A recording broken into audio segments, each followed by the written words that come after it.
քանի օր առաջ հենց ավարտեցի, դա անցյալ տարի Նոբելյան մրցանակին արժանացած հունգարացի գրող Լասլո Կրասնոխարի, կարծեմ ազգանունը դժվար է, արտասանվում Սատանայական տանգո, հետաքրքիր, դժվար կարդացվող, բայց փայլուն նկարագրություններ, կերպարներ, հարաբերություններ, գաղափար, գրքերը մարդկանց նման են, նրանք տարբեր են, նրանք հարուստ են իրենց ներքին աշխարհով եւ առանձնացնել որևէ մի գիրք նշանակում է աղքատացնել մնացած գրքերը։ Ամեն մի գրականություն, իսկ կարծեմ խոսքը գնում է որակյալ գրականության մասին, իր հետ բերում է մի նոր աշխարհ։ Գրականությունը դա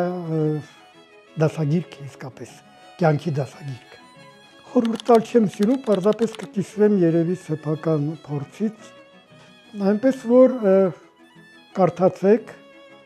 բայց ընտրեք որակյալ գրականություն եւ աստիճանաբար պարզից դեպի բարդ անցնելու ճանապարհով, սկսել